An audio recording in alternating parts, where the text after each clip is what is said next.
मम्मा, पकौड़े बहुत टेस्टी बने हैं। सच में एकदम जबरदस्त। बस बाहर बारिश और हो रही होती तो इन पकौड़ों का मजा दोगुना हो जाता। हाँ तो उसमें क्या देर है, टीवी पर बता रहे थे हफ्ते भर में मॉनसून आ जाएगा। और सुनिए, बारिश से पहले छत का काम भी करवाना है। हाँ, तुम चिंता मत करो, मैंने मिस्त्री से बात कर ली है। वो कल से ही छत की मरम्मत शुरू कर देगा और 2-4 दिनों में काम पूरा भी हो जाएगा। बस खर्चा हो जाएगा इस सब में। आप चिंता मत कीजिए, हम थोड़ा हाथ रोक कर खर्च करेंगे, फिर सब ठीक हो जाएगा। लेकिन छत की रिपेयरिंग जरूरी है, वरना बारिश में इस बार भी छत टपकने लगी तो बड़ी मुसीबत हो जाएगी। सही बोल रही हो। चलो अब मैं चलता हूँ, शाम को मिस्त्री आएगा तो उसे पूरी छत दिखा देना। अच्छा जी, आप चिंता मत कीजिए। ये एक मिडिल क्लास परिवार है। यहाँ कमाई जरूरत के हिसाब से है, लेकिन खुशियां भरपूर हैं। किसी को किसी से कोई शिकायत नहीं। 2 कमरों का अपना छोटा सा मकान है और रहने वाले बस 3। भैया, पिछली बार यहाँ से बहुत पानी टपका था, तो यहाँ थोड़ा ज्यादा मसाला लगाना, और वो वहाँ पर भी। अरे मैडम जी, यहाँ वहाँ नहीं, आपकी पूरी छत पर मसाला लगेगा। भाई साहब ने जितना बताया था उससे ज्यादा का काम है आपका, खर्चा बढ़ेगा। अच्छा, वो आप इनसे बात कर लीजिएगा, पर काम तो करवाना ही है, वो भी बारिश शुरू होने से पहले। खर्च बढ़ा, लेकिन फिर भी किसी तरह मैनेज करके छत की मरम्मत अच्छे से हो ही गई, और वो भी बिल्कुल ठीक वक्त पर। उधर बारिश भी बिल्कुल ठीक वक्त पर शुरू हो गई। और फिर आहा, कितना बढ़िया मौसम है। मीरा, अब बनाओ तुम पनीर के पकौड़े, बिल्कुल वैसे जैसे उस दिन बनाए थे। हाँ, अब पकौड़े तो बन जाएंगे, पर पनीर के नहीं, सिंपल आलू प्याज के बना देती हूँ। देखिए, छत के काम में ना काफी पैसे खर्च हो गए, तो थोड़ा सोच समझ कर चलेंगे तो हमें ही दिक्कत नहीं होगी, है ना? ठीक है, आलू प्याज के ही बना लो, वो भी तो बढ़िया बनाती हो तुम। संजीव की बात पर मीरा मुस्कुरा दी और पकौड़े बनाने के लिए रसोई में चली गई। फिर संजीव का फोन बजा। संजीव ने कॉल उठाकर बात की और फिर वो भागा भागा रसोई में पहुंचा। अरे सुनो मीरा, पकौड़े थोड़े ज्यादा बना लेना। ज्यादा? लेकिन क्यों, कोई आ रहा है क्या? हाँ, शालिनी दीदी आ रही हैं, जीजाजी और शिवम के साथ। अच्छा, इस बारिश में? हाँ, बस पहुंचने ही वाले हैं। कमाल की बात है, चलने से पहले बताया भी नहीं। अब जो भी है, खातिरदारी अच्छे से करनी पड़ेगी। तुम जीजाजी का नेचर तो जानती हो ना। हाँ, ऐसा करो, आप थोड़ा पनीर ले ही आओ, फिर सिर्फ उन लोगों के लिए पनीर के पकौड़े भी बना दूंगी। ठीक है, तुम बाकी सामान की भी लिस्ट बना दो, मैं सब ले आता हूँ। शालिनी संजीव की बड़ी बहन थी, जो अचानक ही अपने परिवार के साथ उसके घर आ रही थी। बारिश में भीगते हुए संजीव सारा सामान लेकर आया और मीरा फटाफट काम में लग गई। और फिर कुछ ही देर में शालिनी अपने पति सुरेश और बेटे शिवम के साथ संजीव के घर पहुंच गई। पाए लागू दीदी, कैसी आप? ओह, भीग गए आप लोग तो। हाँ, अब क्या करें, कार भी हमारी एंड टाइम पर खराब हो गई, वरना ऐसे ऑटो से नहीं आना पड़ता। अरे आप लोग पहले बता देते तो मैं लेने आ जाता। अरे तो भी कौन सा फर्क पड़ जाता है? अरे कौन सा तुम्हारे पास कार है भाई, आना तो फिर भी ऑटो से ही पड़ता ना, वो भी इस कीचड़ से होकर। हाँ रे संजीव, तू तो बोल रहा था कि तेरे यहाँ रोड बनने वाली है। अरे यहाँ का हाल तो पहले से भी बुरा हो गया। पता है, कोई ऑटो वाला इधर आने को राजी नहीं था। तेरे जीजाजी को 100 रुपए एक्स्ट्रा देने पड़े, तब जाकर माना ये ऑटो वाला। अब क्या कहूँ दीदी, कुछ महीने पहले सुना तो था कि रोड बनने वाली है, फिर बात आई गई हो गई। अब ये छोड़िए ना, मीरा ने गर्मा गर्म पनीर के पकौड़े बनाए हैं आप लोगों के लिए। और बताइए जीजाजी, फैक्ट्री का काम कैसा चल रहा है? अरे बहुत ही बढ़िया है, हमें तो सांस लेने की फुर्सत भी नहीं है, लेकिन क्या करें, तुम्हारी दीदी ने तुमसे मिलने की जिद पकड़ ली तो आना पड़ा, सब छोड़ छाड़ कर। हाँ, तो इकलौता भाई है मेरा। और सुन लीजिए, साफ साफ कह देती हूँ, इस बार अच्छे से रुक कर जाना है मुझे। पिछली बार की तरह नहीं कि बस 2-4 दिन रुक कर वापसी का टिकट बुक करने लगे। हाँ, दीदी बिल्कुल ठीक कह रही हैं। वैसे भी कौन सा आप लोग रोज रोज आते हो? क्या बात है, मीरा कुछ नहीं बोल रही? हमारा आना अच्छा नहीं लगा क्या उसे? अरे नहीं दीदी, बस सोच रही थी कि डिनर में क्या बनाऊं। शालिनी और उसका परिवार यहाँ मेहमान नहीं बल्कि बिन बुलाई आफत बनकर आए थे, जिसे ना चाहते हुए भी अब संजीव और मीरा को झेलना ही था। बात सिर्फ खाने पीने तक होती तब भी ठीक था, घर की हर चीज को लेकर इन तीनों के नखरे ही अलग थे। मम्मी, हमारे पास 2 कमरे हैं, फिर भी हम जमीन पर क्यों सो रहे हैं? वो शिवम भैया को अकेले सोने की आदत है ना, इसलिए।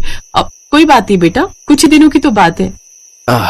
कुछ दिन की नहीं मीरा, मुझे तो इस बार दीदी का लंबा दौरा लगता है। मुझे तो टेंशन खर्चे पानी की है, छत की रिपेयरिंग में पहले ही बहुत पैसे खर्च हो गए। आप चिंता मत कीजिए जी, मेहमान भगवान समान होते हैं, उनकी आवभगत में कोई कमी नहीं होनी चाहिए। आप ऐसा कीजिए, मेरी एक सोने की अंगूठी कल जाकर गिरवी रख दीजिए, फिलहाल काम चल जाएगा उससे। फिर आगे जब संभल जाएंगे तो छुड़वा लेंगे उसे। तो नौबत यहाँ तक आ पहुंची थी। और फिर एक दिन, चुप कर, थोड़ा एडजस्ट कर ले जब तक सारा मामला सुलट नहीं जाता। हाँ, तेरी मम्मी ठीक बोल रही है। मैं तो कहता हूँ बारिश का अच्छा बहाना मिल गया तो 1-2 महीने यही रह लेते हैं। बट पापा, यहाँ बहुत दिक्कत है, रूम कितना छोटा है। अरे बस कर, वहां अपने मोहल्ले में जो कुश्ती करके आए वो कम है क्या? पड़ोसी के लड़के की सारी हड्डियां तोड़ कर रख दी। वो तो अच्छा हुआ कि हम तेरे कांड के बाद फौरन यहाँ चले आए, वरना भी पुलिस स्टेशन की हवा खा रहा होता तू। इस बातचीत को सुनकर मीरा को सब समझ आ गया कि उसके नखरीले ननद नंदोई आखिर क्यों उसके यहाँ टिके हुए हैं। और फिर काफी सोचने समझने के बाद उसने इस मुसीबत का एक हल निकाला जिसमें उसका साथ देने के लिए संजीव और शानू भी तैयार थे। मम्मा सुनो, बाहर पुलिस आई है। क्या पुलिस? पर क्यों? अब पता नहीं, सभी घरों में जाकर पूछताछ कर रहे हैं। लगता है किसी को ढूंढ रहे हैं। पड़ोस वाले शर्मा जी बता रहे थे कि कुछ मार पिटाई का मामला है। अभी बस हमारे यहाँ ही आने वाले हैं वो लोग। मम्मी अब क्या करें? हमें क्या करना है? जो करना है वो पुलिस करेगी और उसके साथ करेगी जिसे वो ढूंढ रही है। तुम क्यों टेंशन ले रहे हो भांजी जी? हाँ हाँ, हमें क्यों कोई टेंशन होगी। शालिनी, आओ जल्दी से सामान पैक करो भाई। वो फैक्ट्री से फोन आया है, फैक्ट्री से। हम अभी निकलेंगे। अच्छा। अरे ऐसे कैसे? इतनी जल्दी नहीं जाने दूंगी मैं आप लोग को। और फिर आप लोगों की टिकट भी तो नहीं हुए। हाँ हाँ जीजा जी, बाहर बारिश भी बहुत तेज हो रही है। इस मौसम में कैसे जाएंगे आप लोग? वो सब हम देख लेंगे भाई, लेकिन अभी हमें फौरन जाना होगा। अरे शालिनी, अरे जाओ भाई, मैं जल्दी से कैब बुक करता हूँ। चलो जल्दी करो। संजीव और मीरा की तरकीब काम कर गई। ये बिन बुलाए मेहमान जो महीनों टिकने का प्लान बना रहे थे, कुछ ही मिनटों के मेहमान बनकर वहां से भाग निकले। और तब जाकर संजीव और मीरा ने अपने ही घर में चैन की सांस ली।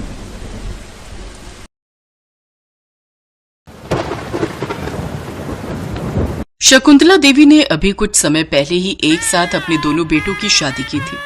शकुंतला की बड़ी बहू आंचल गोरी और सुंदर थी, जबकि उसकी छोटी बहू काजल काले रंग की थी। आंचल अक्सर काजल को उसके काले रंग की वजह से खूब खरी खोटी सुनाती थी।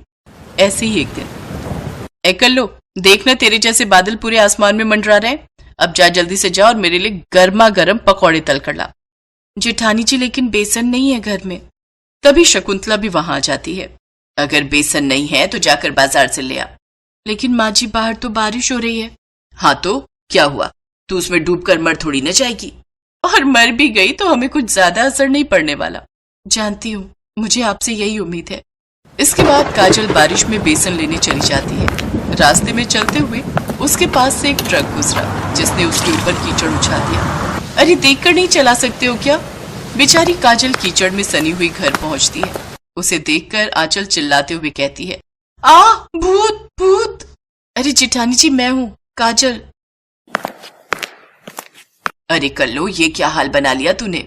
सच में आज तो तू और भी डरावनी लग रही है। काजल खड़े खड़े आंचल को घूर रही थी। तभी शकुंतला ने उससे कहा, अरे तू मेरी चांद जैसी बहू को क्यों घूर रही है? उसे अपनी काली नजर लगाएगी क्या? जा, अब जाकर नहा ले, कितनी गंदी बदबू आ रही है तुझसे। बेचारी काजल अपने कमरे में नहाने चली जाती है। शाम को जब उसका पति प्रभात ऑफिस से आता है तो अपनी माँ से पूछता है, माँ काजल का है? पड़ी हुई है अपने कमरे में। जरूर आपने ही कुछ कहा होगा। हाँ, तू तो हमारे ऊपर ही शक करेगा। पता नहीं उस कल्लो ने तुझ पर क्या जादू किया हुआ है। माँ, आपकी इन्हीं सब बातों से तो मैं परेशान हूँ। खैर, आपसे मैं बाद में बात करूंगा। काजल अपने कमरे में रो रही थी, लेकिन प्रभात के आते ही उसने अपने आंसू पोंछ लिए और उन्हें छुपा लिया। रुको, मैं अभी तुम्हारा मूड ठीक कर देता हूँ। ये लो। ये हार आप मेरे लिए लाए हैं? नहीं, पड़ोसन के लिए लाया हूँ। सोचा तुम्हें दिखा दूं। क्या आप भी ना। उस घर में काजल को प्यार देने वाला उसका पति ही था। शकुंतला की बड़ी बहू गोरी चिट्टी थी, जिस वजह से शकुंतला उसे बहुत प्यार करती थी, जबकि काजल को अपने काले रंग के कारण अक्सर गालियां और ताने ही मिलते थे। ऐसे ही एक दिन, आह आह, क्या हुआ बड़ी बहू? सासू माँ, रोटियां बनाते वक्त हाथ जल गया। बहू, तू तो वैसे ही इतनी नाजुक है। आखिर किसने कहा तुझे रोटियां बनाने को? तू अभी रुक। काजल, अरे ओ काली बहू। जी माँ जी। बेशरम कहीं की, तुझे अकल है या नहीं? तेरी जेठानी रसोई में रोटियां बना रही है और तू अंदर आराम फरमा रही है। देख तो बेचारी का हाथ भी जल गया। जाकर रोटियां बना। काजल किचन में जाकर रोटियां बनाने लगती है कि तभी बाहर तेज बारिश शुरू हो जाती है। अरे मैंने तो छत पर कपड़े डाले थे, सब भीग गए होंगे। बेचारी काजल अकेले ही जाकर सारे कपड़े उठाकर लाती है, जिसमें वो खुद भी पूरी भीग जाती है। अरे ओ काली बहू, कहाँ घूम रही है? ये ले, ये मेरी साड़ी धो दे, मुझे कल पहनना है इसे। इन सब के बीच बेचारी काजल को अपने गीले कपड़े बदलने तक का भी वक्त नहीं मिला और उसको बुखार ने जकड़ लिया। अरे ओ काली बहू, ये तो तुझे अच्छा बहाना मिल गया आराम करने का। नहीं माँ जी, मुझे सचमुच बुखार है। अच्छा ठीक है, चल तू दवाई खाकर आराम कर, आज का काम आंचल बहू देख लेगी। क्या मतलब आपका आंचल बहू देख लेगी? मैंने अकेले काम करने का ठेका थोड़ी ना लिया है।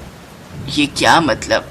बहू तू भी इस घर की बहू है और काजल की ही तरह तेरे ऊपर भी इस घर की सारी जिम्मेदारियां हैं।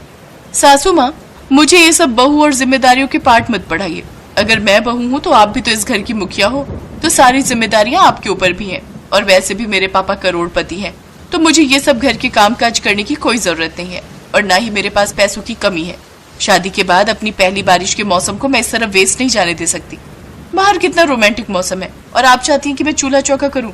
ना बाबा ना। इसलिए मैं और ये तो चले 5 स्टार होटल में डिनर करने, और हाँ, आज रात हम वहीं स्टे करेंगे, आप अपना खुद देख लीजिए। इतना कहकर आंचल वहां से चली जाती है। इसके बाद शकुंतला को ही घर के सारे काम करने पड़े। तब उसे अपनी छोटी बहू काजल की अहमियत समझ में आई। शकुंतला काजल के पास गई और उससे माफी मांगने लगी। काजल बहू, मुझे माफ कर दे। आज तक मैंने तेरे रंग को लेकर तुझे कितना भला बुरा कहा, तेरे रंग के कारण तेरी खूबियों को भी नजरअंदाज किया, लेकिन आज मुझे तेरी अहमियत समझ में आ गई और अपनी गलती का भी एहसास हो गया। मुझे माफ कर दे। इससे पहले काजल कुछ कहती तभी प्रभात बोल पड़ता है। मैं जानता था माँ, एक न एक दिन आपको इस बात का एहसास होकर ही रहेगा। बुराई अच्छाई को ज्यादा समय तक नहीं हरा सकती। आज तो आपको सब समझ ही आ गया होगा। दोनों बहुओं का असली चेहरा आपके सामने है। अपने बेटे की बात सुनकर शकुंतला की आंखें खुल चुकी थी। अब से वो काजल को ज्यादा प्यार और सम्मान देने लगी, जिसे देख आंचल को बहुत बुरा लगता और वो कुछ दिनों बाद अपने पति के साथ अलग घर में शिफ्ट हो गई। तो वहीं प्रभात और काजल खुशी खुशी शकुंतला के साथ प्यार से रहने लगे। हेलो दोस्तों, कैसे हैं आप सब? हमारी कहानियाँ देखने के लिए हमारे चैनल को सब्सक्राइब कीजिए और हाँ, बेल आइकॉन पर क्लिक करना मत भूलिएगा।